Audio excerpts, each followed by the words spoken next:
اے مردوں، یہ تمہاری بیویاں تمہارے لیے لباس ہیں.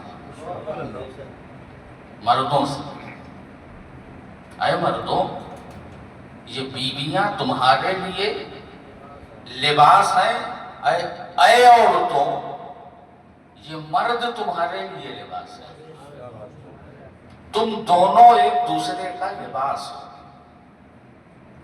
ہن لباس لکم وانتم لباس لہن. اب مجھے آپ بتائیں کہ لباس بنا کر ایک دوسرے کا جو تعلیم، جو پیغام، جو میسج قرآن نے دیا ہے، خدا کی قسم پوری دنیا چاہے جتنی بات کر لے مرد و عورت کے حقوق پر، مگر لفظ لباس کا استعمال کر کے قرآن نے نہ صرف مسلمانوں کو، پوری انسانیت کو ذہن دے دیا ہے کہ اب اس کے بعد اگر یہ آیت کریمہ ذہن میں اتر جائے تو پھر اس کے بعد کسی چیز کی ضرورت نہیں رہ جاتی. تم ایک دوسرے کا لباس ہو. اور یاد رکھیے گا کہ رشتوں میں بڑے خوبصورت رشتے کا نام نکاح کا رشتہ، بہت خوبصورت. میں بہت مختصر میں آپ کو بتا دوں کہ محبت بھرا، رحمت بھرا، پاکیزہ، برکت والا، رحمت والا جو رشتہ ہے وہ نکاح کا رشتہ ہے. اس کی ایک چھوٹی سی میں آپ کو دلیل دے دوں کہ حضرت آدم علیہ السلام بہت آرام سے جنت میں تھے. کوئی کمی تھی جنت میں؟ کوئی کمی ہو سکتی نہیں جنت میں، لیکن بے چینی. حضرت آدم کو تمام تر نعمتوں کے باوجود بے چینی. رب نے حضرت حوا کی تخلیق فرمائی. حضرت آدم نے دیکھا تو ایک تسکین حاصل ہوئی دل کو، اور چاہا کہ گفتگو کریں. تو اللہ نے کہا رکو، پہلے نکاح ہو جائے. تو نکاح کی جو تقریب ہے وہ جنتی تقریب ہے، جنتی تقریب ہے. ہم نے چیزوں کو اتنا بھاری کر دیا ہے، اتنا کیا کہتے ہیں کہ اپنے لیے تکلیف دہ بنا لیا ہے، ورنہ رب کے انتظام میں، اسلام کی تعلیم میں کوئی چیز تکلیف دہ ہے ہی نہیں ہے.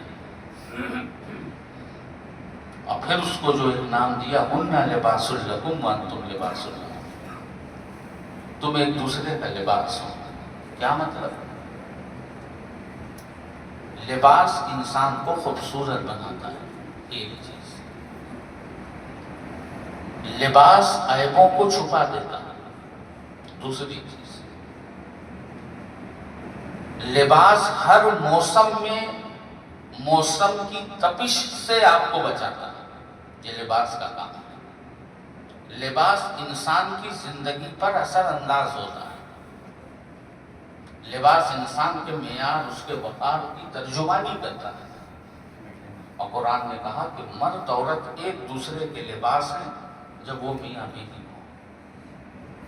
عزیزان ملت اسلامیہ، جو چیز سمجھنے کی ہے وہ صرف اتنی ہے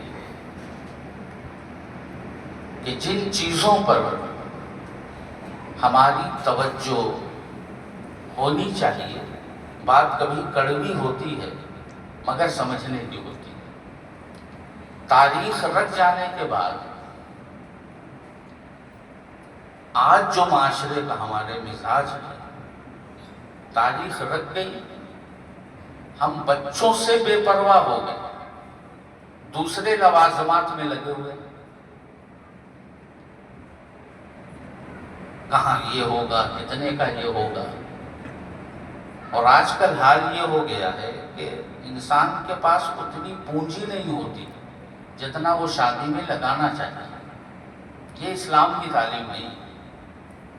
سادی سی زندگی ہے. سب سے بڑی چیز اگر بچوں کے لیے ان کی شادی میں کوئی چیز ہو سکتی ہے تو وہ تعلیمات مصطفیٰ اور آپ کی دعائیں ہیں.